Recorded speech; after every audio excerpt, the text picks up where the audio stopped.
আসসালামু আলাইকুম রহমতুল্লাহি ওয়াবারাকাতুহ। আলহামদুলিল্লাহি ওয়াহদা ওয়াসসালাতু ওয়াসসালামু আলা মান লা নাবিয়্যা বা'দা ওয়া আলা আলিহি ওয়া সাহবিহি ওয়া মাওয়ালা। তারা যেমন অবশ্যই বলছে, আল্লাহ বলছেন ইন্নাল মুনাফিকিনা লাকাযিবুন, অবশ্যই এরা মিথ্যাবাদী। তাহলে মুনাফিকরা নিজেদেরকে কি দাবি করত? খাঁটি ইমানদার। আরেকটা ইমানদারের দাবি ছিল ইহুদি এবং খ্রিস্টান। নবী সাল্লাল্লাহু আলাইহি ওয়াসাল্লামের যুগে ইহুদিরা ছিল, নাসারারা ছিল। এরা কি বলতে পারে? এদের কথা শুনেন। ক্বালু লা ইয়াদখুলাল জান্নাতা ইল্লা মান কানা হুদান আও নাসারা। মিয়া জান্নাতে যদি যেতে চাও, হয় ইহুদি হওয়া লাগবে অথবা নাসারা হওয়া লাগবে। ইহুদি নাসারার টিকিট না নিলে লা ইয়াদখুলাল জান্নাহ, কেউ জান্নাতে যেতে পারবে না। লা ইয়াদখুলাল জান্নাহ, একজনও জান্নাতে যেতে পারবে না কেউ। কতক্ষণ পর্যন্ত?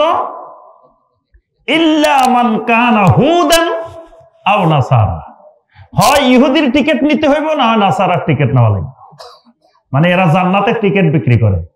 এরা টিকিট বিক্রি করে কিয়ামতের ময়দানে জাহাজ ভাড়া করব, লঞ্চ ভাড়া করব, বাস ভাড়া করব, তারপরে ট্রেন ভাড়া করব, তারপরে টেম্পো ভাড়া করব, সিএনজি ভাড়া করব, নৌকা ভাড়া করব। এখন টিকিট বিক্রি করতেছে। এই টিকিট বিক্রেতা কারা? ইহুদি খ্রিস্টানেরা। তারা বলতেছে যে ইহুদি খ্রিস্টান না হইলে জান্নাতে যাওয়া যাবে না। তাহলে তারাও নিজেদেরকে কি মনে করত? ইমানদার। আরেকটা ইমানদার সাহাবায়ে কেরাম, আবু বকর সিদ্দিক রাদিয়াল্লাহু তাআলা আনহু, ওমর ইবনে খাত্তাব রাদিয়াল্লাহু তাআলা আনহু, উসমান ইবনে আফফান রাদিয়াল্লাহু তাআলা আনহু, আলী ইবনে আবি তালিব রাদিয়াল্লাহু তাআলা আনহু, তারাও নিজেদেরকে ইমানদার বলতেন, ইমানদার পরিচয় দিতেন। আল্লাহ রাব্বুল আলামিন এই চার প্রকারের ইমানদারের মধ্য থেকে সূরা আল বাকারার 137 নম্বর আয়াতে কারিমে ঘোষণা দেন, ফাইন আমানু বিমিসলি মা আমানতুম বিহি ফাকাদ ইহতাদাও। আল্লাহ রাব্বুল আলামিন বলেন, এই চার প্রকারের ইমানদারের মধ্য থেকে আমি আল্লাহ শুধু একটা শ্রেণীর ঈমানকে আমি গ্রহণ করে নিলাম। কিয়ামত পর্যন্ত যত মানুষ এই শ্রেণীর মতো ইমানদার হবে, এরাই ফাকাদ ইহতাদাও, হেদায়েতের উপরে থাকবে। সুবহানাল্লাহ। তাহলে এই ইমানদার কারা? সাহাবায়ে কেরাম। এই ইমানদার কারা? সাহাবায়ে কেরাম। আল্লাহ পাক ঘোষণা দিয়েছেন, আমার নবীর সাহাবীদের মতো যাদের ঈমান হবে তারাই ফাকাদ ইহতাদাও, একমাত্র হেদায়েতের উপরে। এখন যদি কারো ঈমান হয় আবু জেহেল আবু লাহাবদের মতো, কি তারা হেদায়েতের উপরে আছে? যদি কারো ঈমান হয় আব্দুল্লাহ বিন উবাইদের মতো, যদি কারো ঈমান হয় ইহুদি খ্রিস্টানদের মতো, তাহলে তারা কেউ হেদায়েতের উপরে নাই। তাহলে হেদায়েতের উপরে কারা? যাদের ঈমানটা সাহাবায়ে কেরামের ঈমানের মতো হবে। এই সাহাবায়ে কেরামদের আরেক নাম সালাফ। সাহাবায়ে কেরামদের আরেক নাম কি? সালাফ। এই কারণেই আমরা বলি সালাফি মানহাজ, সালাফদের মানহাজ, মানে সাহাবায়ে কেরামদের মানহাজ। মানে সাহাবায়ে কেরামের মতো আমার ঈমান হইতে হবে। সাহাবায়ে কেরাম যেমনে কোরআন বুঝছেন আমাকে তেমনি কোরআন বুঝতে হবে। সাহাবায়ে কেরাম যেমনে আমার রাসূলের হাদিস বুঝছেন তেমনি হাদিস বুঝতে হবে। সাহাবায়ে কেরাম আল্লাহর দ্বীনটাকে যেভাবে বুঝছেন আমাকে হুবহু সেভাবে বুঝতে হবে। এর বাইরে বুঝার কোনো সুযোগ কিয়ামত পর্যন্ত নাই। এটার নাম সালাফি মানহাজ। তাহলে এই আয়াতের ঘোষণা অনুযায়ী কিয়ামত পর্যন্ত যারা সালাফি মানহাজের উপরে থাকবে ফাকাদ ইহতাদাও, তারাই শুধুমাত্র হেদায়েতের উপরে থাকবে। এটা আল্লাহর ঘোষণা। এখন প্রশ্ন আসেন, বাকি তিন শ্রেণীর ঈমান আল্লাহ গ্রহণ করলেন না কেন? এত জোর গলা ঈমানদার দাবি করলো, আহলে হক দাবি করলো, এত কিছু করলো, কিন্তু আল্লাহ গ্রহণ করলেন না কেন? গ্রহণ না করার কারণ হলো ওই তিন শ্রেণীর ঈমানের ভিতরে তাওহীদ ছিল না। ওই তিন শ্রেণীর ঈমানের ভিতরে শিরিক মিশ্রিত ছিল। কি ছিল? শিরিক। সুতরাং ঈমানদার হাজারো দাবি করার পরেও, হাজারো আহলে হক দাবি করার পরেও হাজারো আল্লাহর ওলি দাবি করার পরেও যদি ঈমানের ভিতরে যাররা পরিমাণ শিরিক থাকে, তাহলে এই ঈমান আল্লাহর কাছে গ্রহণযোগ্য। এজন্য ঈমান ভঙ্গের 1 নম্বর কারণ হলো কি? শিরিক। জান্নাতে যাওয়া যাবে না শিরিক থাকলে। যত বুজুর্গ দাবি করি, যত আহলে হক দাবি করি, যত কিছুই দাবি করি না কেন, শিরিক থাকলে আল্লাহর জান্নাতে যাওয়া যাবে না। সূরা আল মায়েদার 72 নম্বর আয়াতে কারিমা আল্লাহ পাক কি বলছেন? ইন্নাহু মাইয়ুশরিক বিল্লাহি ফাকাদ হারামাল্লাহু আলাইহিল জান্নাহ। যদি কেউ আমি আল্লাহর সাথে শিরিক করে, ফাকাদ হারামাল্লাহু আলাইহিল জান্নাহ, আল্লাহ রাব্বুল আলামিন তার উপরে আল্লাহর জান্নাতকে হারাম করে দেন। আল্লাহর জান্নাতে যেতে পারবে না। সূরা আল কাহাফের 110 নম্বর আয়াত, ফামান কানা ইয়ারজু লিকা রাব্বিহি ফালিয়ামাল আমালান সালিহা ওয়ালা ইউশরিক বিইবাদাতি রাব্বিহি আহাদা। জান্নাতে যেতে হলে, রবের মোলাকাত পাইতে হলে, আল্লাহকে পাইতে হলে, ওয়ালা ইউশরিক বিইবাদাতি রাব্বিহি আহাদা, আল্লাহর সাথে কোনো কিছুকে শিরিক করা যাবে না। শিরিক হলো সবচাইতে বড় জুলুম। ইন্নাশ শিরকা লাযুলমুন আযীম, এটার থেকে বড় জুলুম আসমান জমিনে আর দ্বিতীয় কোনোটা নাই। আল্লাহ রাব্বুল আলামিন কিয়ামতের ময়দানে ইচ্ছা করলে সমস্ত গুনাহ আল্লাহ ক্ষমা করে দিতে পারেন, কিন্তু ইন্নাল্লাহা লা ইয়াগফিরু আন ইউশরাকা বিহি, শিরিকের গুনাহ আল্লাহ রাব্বুল আলামিন ক্ষমা করবেন না। শিরিক করলে আমও যায়, সালাও যায়, ঈমান যায়, সাথে সাথে সমস্ত আমল নষ্ট হয়ে যায়। খালি ঈমান নষ্ট হয় না, সাথে সাথে কি হয়? সমস্ত আমল, পুরা জিন্দেগীর সমস্ত আমল নষ্ট হয়ে যায়। শিরিক করলে ওই মানুষটা নাফাক হয়ে যায়। আল্লাহ পাক কোরআনে কারিমে ঘোষণা দিয়েছেন, ইয়া আইয়ুহাল্লাযীনা আমানু ইন্নামাল মুশরিকুনা নাজাসুন, মুশরিকেরা নাফাক। তাহলে শিরিক করলে লোকটা নাফাক হয়ে যায়, লোকটার অন্তর নাফাক হয়ে যায়। শিরিক করলে ফিতরতের নূর এই লোকের থেকে হারিয়ে যায়, কারণ মানবতার ফিতরত, মানুষের ভিতরে আল্লাহ রাব্বুল আলামিন যে ফিতরতটা দিয়েছেন সেটা তাওহীদ। সুতরাং শিরিক করলে ওই তাওহীদের ফিতরত নষ্ট হয়ে যায়, তার ভিতরে ফিতরতের নূর সেটা আর থাকে না। শিরিক করলে মানবতা, রক্তের বৈধতা, তার রক্ত বৈধ হয়ে যায়, তার সম্পদ বৈধ হয়ে যায়, এগুলোর আমানত মুমিনের কাছে সেটা সে হারিয়ে ফেলায়। শিরিকের আরো এরকম অসংখ্য ভয়াবহ ক্ষতিকর দিক আছে। এই কারণে একজন ইমানদার তাকে আগুনে পোড়াই ফেললেও, তাকে হত্যা করে ফেললেও সে কখনো শিরিক করতে পারে না। এখন আসেন, শিরিক কাকে বলে? কে বলবেন দেখি? শিরিকের সংজ্ঞা বলেন তো দেখি, একজনে বলেন। জি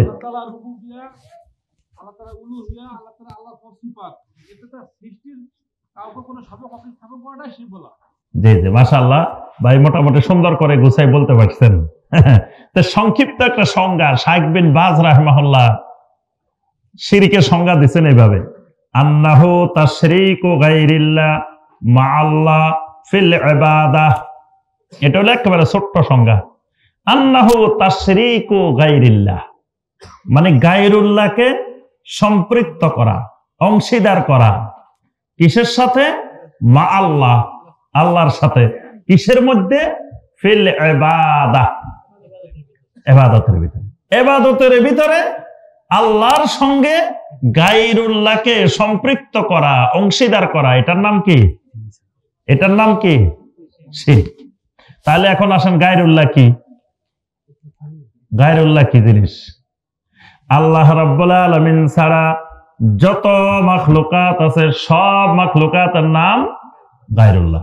তাহলে আল্লাহর ফেরেশতারা কি? গায়রুল্লাহ। আল্লাহর নবীরা কি? আল্লাহর ওলিরা কি? সব গায়রুল্লাহ। ফেরেশতারা, সমস্ত মানুষ, সমস্ত জিন, সমস্ত গাছপালা, সমস্ত পশু পাখি, যা কিছু আছে সব হলো গায়রুল্লাহ। আল্লাহ রাব্বুল আলামিনের ইবাদতের ক্ষেত্রে আল্লাহ রাব্বুল আলামিনের সাথে কোন একটা গায়রুল্লাহকে সামান্য সম্পৃক্ত করলে এটা হয়ে যায় শিরক। তাহলে ইবাদত কার জন্য হয় নাই? একমাত্র আল্লাহর জন্য। ইবাদত কার জন্য? ওয়ামা উমিরু ইল্লা লিয়াবুদুল্লাহা মুখলিসিনা লাহুদ্দিন হুনাফা। আল্লাহ রাব্বুল আলামিন নির্দেশ দিয়েছেন ইবাদত হবে একমাত্র একনিষ্ঠভাবে, দ্বীনকে আল্লাহর জন্য খালেস করে, শুধু আল্লাহর। এর বাহিরে ইবাদত কারোর জন্য করা যাবে না। যদি ওই ইবাদত আল্লাহ ছাড়া কাউকে করা হয় তখন এটার নাম হবে কি? শিরিক। এবার আসেন আমরা অল্প সময়ে 5টা শিরিক, আজকে খালি 5টা শিরিকের আলোচনা করব, এরপরে শেষ। এরপরে কয়েকটা প্রশ্ন আছে, প্রশ্ন উত্তর দিয়ে শেষ। 1 নম্বরে যে শিরিক, কিছু কিছু শিরিক আছে এগুলাকে বলা হয় মুশাবাহাতুল মুশরিকিন ফি উসুরি মুখতালিফা। মানে এই শিরিকগুলো একেবারে নূহ আলাইহিস সালামের যুগ থেকে শুরু করে 2024 সাল পর্যন্ত আছে। এগুলা এরকম কিছু শিরিক আছে, এগুলা দেখবেন নূহ আলাইহিস সালামের যুগের লোকেরা ওই শিরিক করছে, ইব্রাহিম আলাইহিস সালামের যুগের লোকেরাও ওই শিরিক করছে, মুসা আলাইহিস সালামের যুগের লোকেরাও ওই শিরিক করছে, ঈসা আলাইহিস সালামের যুগের মানুষেরাও ওই শিরিক করছে, মুহাম্মদুর রাসূলুল্লাহ সাল্লাল্লাহু আলাইহি ওয়াসাল্লামের যুগের মানুষেরাও এগুলা করছে। 2024 সালের যারা শিরিক করে তারাও এগুলা করে। এরকম কিছু শিরিক আছে। এই শিরিকগুলার মধ্য থেকে একটা শিরিক হলো শাফাআতের শিরিক। কিসের শিরিক? শাফাআত, সুপারিশের শিরিক। এই শিরিকটার নাম কি? সুপারিশের শিরিক। নূহ আলাইহিস সালামের যুগ থেকে শুরু করে 2024 সাল, এই হাজার হাজার বছর ধরে এই শাফাআতের শিরিক, সুপারিশের শিরিক চলতে আছে, চলতে আছে, চলতে আছে, এবং এটা কিয়ামত পর্যন্ত থাকবে এইভাবে। আল্লাহ রাব্বুল আলামিন কোরআনে কারিমে সূরা ইউনূসের 18 নম্বর আয়াতে আল্লাহ পাক ঘোষণা দিয়েছেন, ওয়ায়াবুদুনা মিন দুনিল্লাহি মা লা ইয়াদুররুহুম ওয়া লা ইয়ানফাউহুম ওয়া ইয়াকুলুনা হাউলাই শুফাআউনা ইনদাল্লাহ। আরবের মুশরিকদেরকে যখন জিজ্ঞাসা করা হলো, কিরে ভাই, এমন কিছুর ইবাদত করো এগুলা তোমাদের ভালো করতে পারে না, খারাপও করতে পারে না, মা ইয়াদুররুহুম ওয়া লা ইয়ানফাউহুম, তোমাদের কোনো ক্ষতি করারও ক্ষমতা নাই, উপকার করারও ক্ষমতা নাই। তো এরা বলে কি, আপনি কি আমাদেরকে এত পাগল মনে করছেন? কারা বলে? মুশরিকেরা। আপনি কি আমাদেরকে এত পাগল মনে করছেন? আমরা কি মনে করি এরা ভালো খারাপ কিছু করতে পারে? আমরা তো এটা মনে করি না। তোমরা যদি মনে না করো তো তোমরা এদের ইবাদত করো কেন? তখন এরা বলে কি, ওয়ায়াকুলুনা হাউলাই শুফাআউনা ইনদাল্লাহ, এরা তো আমাদের জন্য আল্লাহ রাব্বুল আলামিনের কাছে সুপারিশ করবে। এরা আমাদের জন্য আল্লাহর কাছে আর কিচ্ছু করার দরকার নাই। এরা আমাদের উপকারও করার দরকার নাই, ক্ষতি করারও দরকার নাই, কিচ্ছু দরকার নাই, কিন্তু কিয়ামতের ময়দানে আমার সুপারিশটা দরকার। কি দরকার? এই জন্য তারা গান গায় যে তোমার মুর্শিদ, তোমার বাবা কিয়ামতের দিন তোমার জামিনদার। মুর্শিদ কি হবে? জামিনদার হবে। মানে মুর্শিদ কিয়ামতের দিন তোমার কি করবে? সুপারিশ করবে। তারা বলে কবরে মুনকার নকির আসার আগে তাদের বাবা খাজা বাবা হাজির। কবরে মুনকার নকির আসার আগে তাদের মুর্শিদ, তাদের খাজা বাবা আগে যায়, হাজির হয়ে যায়, এবং মুনকার নকিরের মারি দৌড়াই দিব তাদের মুর্শিদে। মুনকার নকির কি আসবো কবরের মধ্যে, এই জন্য জিকির শিখাই দে, এমন জিকির করবা মুনকার নকির প্রশ্ন করার সুযোগও তো পাবে না। মুনকার নকির তাড়ানোর জিকির, এই জিকির জানেন নেই, ওরা এই জিকিরও জানে না, তো মুনকার নকির তাড়াইবেন কেমন? যে আল্লাহ আল্লাহ আল্লাহ আল্লাহ আল্লাহ আল্লাহ আল্লাহ আল্লাহ এইভাবে জিকির করবে। এই জিকির শুনেন নাই? হ্যাঁ, এই জিকির করলে মুনকার ভয়ে প্রশ্ন করা তো দূরের কথা, সব পালাই যাবে মুনকার। কত বুদ্ধি দেখছেন? তা আপনার এই বুদ্ধি দিবে কে? মুর্শিদ নাই, আপনার মুর্শিদ নাই, খাজা বাবা নাই, তো বুদ্ধি দেওয়ারও তো কেউ নাই। আবার কবরে গেছেন, তো সেখানে আপনি যে অসহায় মানুষ বসে রয়েছেন, আপনারা মুনকার নকির আছে প্রশ্ন করতেছে, কেউ আসে যে ছুটাই নিব, এটাও তো নাই। এরা মনে করে যে কবরে গেলে মুনকার নকির থেকে এদেরকে কি করতে পারবে? ছুটাই আনতে পারবে। ধরো না, জানেরা আসে পুলিশে ধরে লেগেছে, তার বিরাট এক নেতা আছে, ফোন করে দিছে, পুলিশের লগে লগে ছাড়ে দিছে। এখন ফোন করার লোক নাই। এবার তো কবরে আপনারা কে সুপারিশ করব, কে ধরে রাখবো, কে ছুটাইব? আচ্ছা, কিয়ামতের ময়দানে দলে দলে মানুষ, কেউ জাহাজে উঠে যেতেছে, কেউ বাসে উঠে যেতেছে, কেউ লঞ্চে উঠে যেতেছে। আপনার কোনো টিকেটে নাই, আপনি কোন দিকে উঠবেন?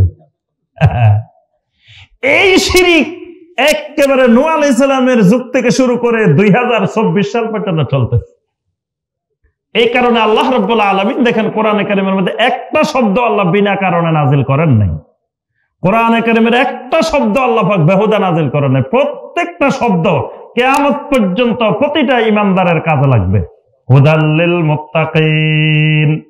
এই কোরআনকে আল্লাহ চাইলে এরকম 1 ভলিউম না 10 ভলিউম নাজিল করতে পারতেন, কিন্তু আল্লাহ রাব্বুল আলামিন সবচাইতে সংক্ষেপ করে মানবতার জন্য, তাকওয়ার উপরে যারা জিন্দেগি যাপন করতে চায় তাদের জন্য আল্লাহ পাক কোরআনে কারীমকে সংক্ষিপ্ত করে দিয়েছেন। প্রত্যেকটা শব্দ আল্লাহ রাব্বুল আলামিন ঈমানদারের উপযোগী করে, ঈমানদারের প্রয়োজনীয় করে আল্লাহ নাজিল করছেন। তো সেখানে আল্লাহ পাক বলে দিয়েছেন যে ওই যুগে যুগে মুশরিকেরা কমন শিরিক, ওয়ায়াকুলুনা হাউলাই শুফাউনা ইনদাল্লাহ, এরা তোমাদের জন্য কি করবে? আল্লাহর কাছে সুপারিশ করবে, শাফাআত করবে। একজন আরেকজনের কয়, মিয়া তুমি এমপি সাহেবের কাছে যাইবা, তা এমপি সাহেব তোমার চিনে নেই, তাহলে কি করতে হইব? তাহলে সালথার যারে চিনে এরকম একজন লোক ধরি এমপি সাহেবের কাছে যাইতে হবে। গেলে এমপি সাহেবে বলবো যে, ওই লোক যাই করবো, ভাই এ তো আমাদের লোক, এর কাজটা একটু করে দেন, তারপরে না করে দিব। এখন তুমি লোক না ধরি সরাসরি এমপি সাহেবের কাছে চলে গেছ, তা এমপি সাহেব তোমার চিনে, তোমার কাজ করবো? তা আল্লাহ তোমার চিনে কি? আল্লাহ আপনাদেরকে চিনে? বাংলাদেশের কোটি কোটি মানুষ মনে করে আল্লাহ তারা চিনে না। আল্লাহ খালি চিনে কাদেরকে? কিছু কিছু মানুষের আল্লাহ চিনে, আর বাকি কাউকে আল্লাহ চিনে না। নাউযুবিল্লাহ। আল্লাহর কাছে কিছু পাইতে হইলে, কিছু করতে হইলে যাদেরকে আল্লাহ চিনে এদের মাধ্যমে যাইতে হইব। এদের মাধ্যমে না গেলে আল্লাহর কাছ থেকে কিছু নেওয়া যাবে না। তারপরে আপনার এইভাবে দেখবেন অসংখ্য যুক্তি দিয়ে মানুষের উপরে আল্লাহকে কিয়াস করে, আল্লাহকে মাখলুকের উপরে কিয়াস করে, এই শাফাআতের প্রলোভন দেখায় দেখায় মানুষের কোটি কোটি টাকা হাতিয়ে নিয়ে ছিনিয়ে নেয়। আর মানুষ কয়, বাবারে কত গুনাহ করছি, কত কিছু করছি, মোটামুটি এখন যদি টাকা পয়সা দিতে পারি এই দরবারে, এখানে যদি কিছু টাকা খরচ করতে পারি, তাহলে আমার আখিরাতটা ঠিক হয়ে যাবে। কারণ আখিরাতের দায়িত্ব তো উনি নিয়ে নিতেছে। কি আখিরাতে আমার যা করার দায়িত্ব, ওই দায়িত্ব তো ওই ট্রাভেল এজেন্সি, উনি আমার আখিরাতের ট্রাভেল এজেন্সি, এজেন্সির মালিক নিয়ে নিতেছে।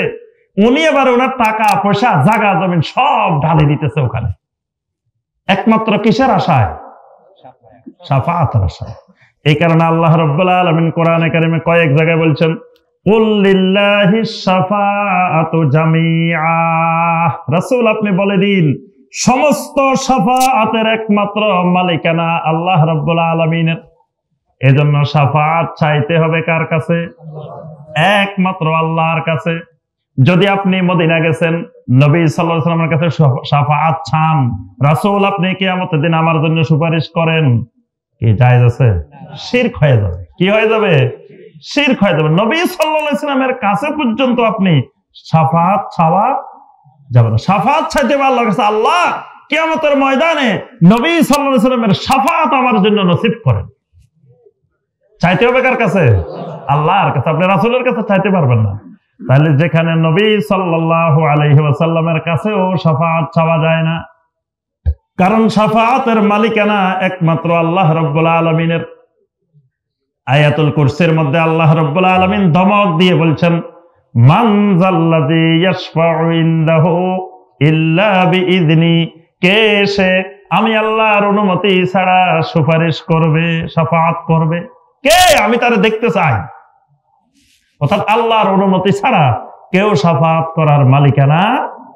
এজন্য শাফাআতের আশায় দুনিয়াতে কোনো মানুষকে ধরা যাবে না। ধরলে কি হবে? শিরক হবে। আরেকটা শিরিক তাবাররুকের শিরিক। তাবাররুক বুঝেন? বরকতের শিরিক। বরকত, খালি বরকত, খালি বরকত, সব জায়গায় বরকত। কেউ যদি মনে করে কোন মৃত ব্যক্তির কবরের মধ্যে বরকত আছে, এই ব্যক্তির কবরের উদ্দেশ্যে মান্নত করলে যেটা মান্নত করে সেটা হয়ে যায়। পাগলা মসজিদ নাম শুনছেন না? কোন জায়গায়? পাগলা মসজিদের যে পাগলা, ওই পাগলার ডাইরেক্ট অ্যাকশন। খালি মান্নত করার দেরি, পাগলার অ্যাকশন শুরু। এই কারণে বস্তায় বস্তায় মানুষ ওখানে দেয়। যতজন টাকা দিছে এই পাগলার অ্যাকশনের আশায় সবার ঈমান শেষ। শিরিক করছে। কি করছে? শিরিক করছে। কারণ আল্লাহ রাব্বুল আলামিন ছাড়া বান্দাকে কোনো কিছু দিতে কেউ পারে না। ফরজ সালাতের পরে জিকির আছে, আল্লাহুম্মা লা মানিআ লিমা আতাইতা ওয়ালা মুতিয়া লিমা মানাতা ওয়ালা ইয়ানফাউ যাল জাদ্দি মিনকাল জাদ। আয় আল্লাহ, আপনি যাকে দিবেন দুনিয়ার কেউ তাকে বাধা দিতে পারে না, আপনি যাকে দিবেন না দুনিয়ার কেউ তাকে কিছু দিতে পারে না। ওয়া ইয়ামসাসকাল্লাহু বিদুররিন ফালা কাশিফা লাহু ইল্লা হু। যদি আল্লাহ রাব্বুল আলামিন বান্দাকে কোনো মুসিবত, কোনো বিপদ, কোনো দুঃখ, কোনো কষ্ট দিতে চান, আল্লাহ ছাড়া দুনিয়ার কোনো শক্তি এটাকে দূর করার ক্ষমতা নাই। ওয়া ইউরিদিকা বিখাইরিন ফালা রাদ্দা লিফাদলিহি। আল্লাহ বলেন, আমি যদি আমার কোন বান্দাকে বান্দিকে কিছু কল্যাণ করে দিতে চাই, দুনিয়ার সমস্ত শক্তি ঐক্যবদ্ধ হয়ে চেষ্টা করলেও সেটা বাধা দিতে পারবে না। সুবহানাল্লাহ। এই ক্ষেত্রে আল্লাহর কাছে কোনো খাজা বাবার, কোনো পাগলার কারো কোনো ক্ষমতা নাই। এজন্য কেউ যদি বরকতের আশায় কবরের পাশে যায় বসে থাকে, এখানে কবরের পাশে মুরাকাবা করলে, ধ্যান করলে কি পাওয়া যাবে? বরকত পাওয়া যাবে। এটা কি? শিরিক। এটা কি হবে? শিরিক হবে। যদি কেউ মনে করে কবরের এখানে যদি আমি একটু গায়ে মুছে নি, গায়ে ডলাডলি করে হাত মুছে বরকতের আশায়, এটা হবে কি? শিরিক। কেউ যদি মনে করে কবরের চারপাশে ঘুরলে, তাওয়াফ করলে বরকত, একমাত্র আল্লাহর ঘরে মসজিদে হারামে বাইতুল্লাহর মধ্যে তাওয়াফ, ওয়ালিয়াতাওয়াফু বিল বাইতিল আতীক, আল্লাহর ঘরে তাওয়াফ। পৃথিবীর আর কোথাও কোনো তাওয়াফ? এটা বাংলাদেশে কবরের তাওয়াফ হয়, দেখছেন? দেখছেন? ওরে আপনাদের বাড়ির পাশে কত কিছু, তাও দেখে না। আপনার কবরের চারিপাশে ঘুরি ঘুরি ঘুরি ঘুরি জিকির করে, দেখছেন কোনোদিন? দেখে নাই বলে। আমি তো কত জায়গায় দেখছি কবরের চারিপাশে ঘুরে ঘুরে রাতে 3টায় জিকির হয়, ওই জন্য দেখেন নাই। আপনারা কোনোদিন তাবাররুক খেতে যান নাই মনে হয়? তাবাররুক হয় ফজরের আগ দিয়ে। তাবাররুক হয় কোন সময়? আমার ওস্তাদ ডক্টর আব্দুল্লাহ জাহাঙ্গীর রাহমাহুল্লাহ বাড়ির পাশে একটা নদী আছে। নদীর পাড়ে এখানে প্রতি বছর ওরস হয় 2 দিন ব্যাপী। তা আব্দুল্লাহ জাহাঙ্গীর রাহমাহুল্লাহ এখানে আলোচনা করতেন এশার নামাজের পরে, প্রতি বছর এখানে আলোচনা করতেন। তো শাইখে আলোচনা করে চলে আসতেন, পরে রাতে 3টা বাজে আপনার তাবারুক বিতরণ হতো। তো এই জন্য হাজার হাজার মানুষ তখন ওই রাতে 3টা বাজে এখানে সমবেত হইতো। তো এই যে রাতে 3টা বাজে তাবাররুক বিতরণ করে, যদি ওই খাবারের মধ্যে কেউ মনে করে বরকত, এটাও শিরিক। যে খাবারের মধ্যে যদি বরকত খোঁজে যে এটা তাবাররুক, এটা কি হবে? শিরিক হবে। কবরের মধ্য থেকে বরকত নেওয়ার জন্য তাওয়াফ করে, চারপাশে ঘুরে ঘুরে ঘুরে জিকির করে, এটাও শিরিক, তাবাররুকের শিরিক। এইভাবে যদি তাবাররুকের আশায় হুজুরের পাগড়ি ধরে, এমনি করে পাগড়ি মেলে দিছে, সবাই ধরেন। কি জন্য ধরবে? এই পাশে হুজুরের হাত, এই পাশে পাগড়ি। কি উদ্দেশ্যে ধরছে? বরকত, তাবাররুক। এটা শিরিক। এটা কি শিরিক? হুজুরের পাগড়ির মধ্যে যাররা পরিমাণ কোনো বরকত নাই, হুজুরের বডির মধ্যেও কোনো বরকত নাই, হুজুরের শরীরে বরকত নাই, পাগড়িতে কইবে বরকত? কিসের মধ্যে? আম্মা জান আয়েশা রাদিয়াল্লাহু তাআলা আনহা বলেন, আমার রাসূল সাল্লাল্লাহু আলাইহি ওয়াসাল্লাম যতদিন পর্যন্ত সুস্থ ছিলেন, সব সময় আমার রাসূল সূরা আল ইখলাস পড়তেন, সূরা আল ফালাক পড়তেন, সূরা নাস পড়তেন, হাতের মধ্যে ফু দিতেন, ফু দিয়ে মাথা থেকে পা পর্যন্ত মাসে করতেন। কিন্তু যখন নবী সাল্লাল্লাহু আলাইহি ওয়াসাল্লাম অসুস্থ হয়ে বিছানায় শুয়ে গেলেন, এখন আমার রাসূলের হাতগুলো ভারী হয়ে গেছে। এখন আর হাতগুলো দিয়ে ওই ফু দিয়ে নবী সাল্লাল্লাহু আলাইহি ওয়াসাল্লাম মুছে দেওয়ার মতো শক্তি হাতের মধ্যে নাই। আমি আয়েশা কি করতাম? আমি সূরা আল ইখলাস পড়তাম, সূরা আল ফালাক পড়তাম, সূরা আন নাস পড়তাম, পরে আমার রাসূলের হাতগুলোকে ধরে সেই হাতের মধ্যে ফু দিতাম, ফু দিয়ে আমার রাসূলের নিজের হাত দিয়ে নবী সাল্লাল্লাহু আলাইহি ওয়াসাল্লামের মাথা থেকে পা পর্যন্ত আমি মাসে করতাম। আমি আয়েশার হাত দিয়ে করতাম না, আমি রাসূলের হাত মোবারক দিয়ে করতাম। কারণ লিবারাকাতে ইয়াদিহিমা, কারণ আমার রাসূলের হাতের মধ্যে বরকত, আমি আয়েশার হাতের মধ্যে কোনো বরকত নাই। আল্লাহর রাসূল ছাড়া জমিনে কোনো মানুষের বডির মধ্যে বরকত, রাসূলের মধ্যে কেন? আল্লাহ পাক রাসূলকে মোবারক বানায় পাঠাইছেন, বরকতময় করে পাঠাইছেন। এজন্য নবী সাল্লাল্লাহু আলাইহি ওয়াসাল্লামের হাতের মধ্যে বরকত। এজন্য কিয়ামত পর্যন্ত কারো হাত ধরে বায়াত নেওয়া যাবে না। নবী সাল্লাল্লাহু আলাইহি ওয়াসাল্লামের থেকে সাহাবায়ে কেরাম যে বায়াত নিছেন, নবী সাল্লাল্লাহু আলাইহি ওয়াসাল্লামের হাতের মধ্যে বরকত আছে, আল্লাহ রাসূলের হাতে কি আছে? বরকত আছে। এই কারণে সাহাবায়ে কেরাম রাসূলের সাথে বরকতের বায়াত নিছেন। কিয়ামত পর্যন্ত কোন আল্লাহর ওলি, বুজুর্গ, দিনদার যত কিছু হোক, তার বডির মধ্যে, কাপড়ের মধ্যে, পাগড়ির মধ্যে, টুপির মধ্যে, কিচ্ছুর মধ্যে বরকত যদি কেউ মনে করে আছে, এটা কি হবে? শিরিক হবে। এটার নাম হলো তাবাররুকের শিরিক। নবী সাল্লাল্লাহু আলাইহি ওয়াসাল্লাম হুনাইনের যুদ্ধে যাইতেছেন, তো নতুন যে সাহাবীরা ইসলাম গ্রহণ করছেন, এরা কুদ্দুস যায়, দেখে যে একটা গাছ, এটার নাম জাতু আনওয়াত। এটা সহিহ মুসলিমের হাদিস। জাতু আনওয়াতের মধ্যে জাহিলি যুগের লোকেরা বরকতের জন্য আপনার ওই তলোয়ার বান্ধি রাখে, ঢাল বান্ধি রাখে, বিভিন্ন সুতা বান্ধি রাখে, বিভিন্ন কিছু করি গাছ এটাকে আগাগোড়া বরকতের জন্য বান্ধি রেখেছে সব। এখন সাহাবায়ে কেরাম নবী সাল্লাল্লাহু আলাইহি ওয়াসাল্লামকে বলতেছেন, ইয়া রাসূলুল্লাহ সাল্লাল্লাহু আলাইহি ওয়াসাল্লাম, ইজআল লানা জাতা আনওয়াত কামা লাহুম জাতু আনওয়াত, আমাদের জন্য এরকম একটা বরকতের গাছ বানাই দেন, যেমন মুশরিকদের একটা গাছ আছে, মানে এটা মুশরিকদের গাছ, আমাদের জন্য একটা ইসলামী বরকতের গাছ বানাই দেন। অনেকে এই কাজ করে, মানে যখন দেখে অন ইসলামী একটা, এবার সেই ইসলামী শব্দ লাগাই দিয়ে আরেকটা বানায়। তো এবার এরা কয় যে এটা তো শিরিকের গাছ, বুঝলাম, আমাদের জন্য একটা ইসলামী জাত ও আনওয়াত বানাই দেন। তখন নবী সাল্লাল্লাহু আলাইহি ওয়াসাল্লাম বলেন, সুবহানাল্লাহ, তোমাদের কথাটা দেখতেছি ওই বনি ইসরাইলের মতো। বনি ইসরাইলেরা মুসা আলাইহিস সালামকে বলছিলেন, ইজআল লানা ইলাহান কামা লাহুম আলিহা, এদের যেমন অনেকগুলো মাবুদ আছে, আমাদের জন্য এরকম একটা মাবুদ বানাই দেন। এদের জন্য অনেকগুলো মাবুদ, আমাদেরকে একটা মাবুদ বানাই দেন। তোমরাও তো এরকম কথাই বললা। এরপরে নবী সাল্লাল্লাহু আলাইহি ওয়াসাল্লাম আল্লাহর কসম, লাতারকাবুন্না সুন্নাতা মান কানা ক্বাবলাকুম, কিয়ামতের আগে আমার উম্মতরা এক সময় ওই ইহুদিদের, খ্রিস্টানদের পদে পদে অনুসরণ শুরু করে দিবে। তাহলে এটা হলো কিসের শিরিক? তাবাররুক। 3 নম্বরে আসেন ইতাআতের শিরিক। ইতাআত মানে আনুগত্যের শিরিক। আনুগত্যরও কি হয়? শিরিক হয়। আনুগত্য করতে হবে কার? একমাত্র আল্লাহর। তাহলে রাসূলের করা লাগবে না, রাসূলের করা লাগবে। এই জন্য আল্লাহ রাব্বুল আলামিন বলে দিবেন, মাইয়ুতির রাসূলা ফাকাদ আতা আল্লাহ, যে আমার রাসূলের আনুগত্য করবে সে আমি আল্লাহর আনুগত্য করবে। আনুগত্য মূলত আল্লাহর, কিন্তু আল্লাহই নির্দেশ দিয়েছেন রাসূলের আনুগত্য করার জন্য। ইয়া আইয়ুহাল্লাযীনা আমানু আতিউল্লাহ ওয়া আতিউর রাসূল, আল্লাহর আনুগত্য করো, রাসূলের আনুগত্য করো। তবে আল্লাহ এবং রাসূলের আনুগত্য হবে নিঃশর্ত। বাকি সমস্ত মানুষের আনুগত্য হবে শর্তযুক্ত। শাসকদের প্রশাসনের আনুগত্য করা লাগবে শর্তযুক্ত, ওলামায়ে কেরামের আনুগত্য করতে হবে শর্তযুক্ত, আব্বা আম্মার আনুগত্য করতে হবে শর্তযুক্ত। এগুলোর সাথে সবগুলোর সাথে কি আছে? আব্বা আম্মার আনুগত্য করা কি ফরজ।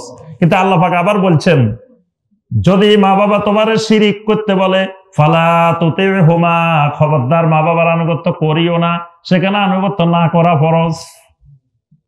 তাহলে আল্লাহর আনুগত্য এটা হলো তাওহীদ। কিন্তু আল্লাহর আনুগত্যের সাথে যদি আপনি অন্যের আনুগত্য করেন কি হয়ে যাবে?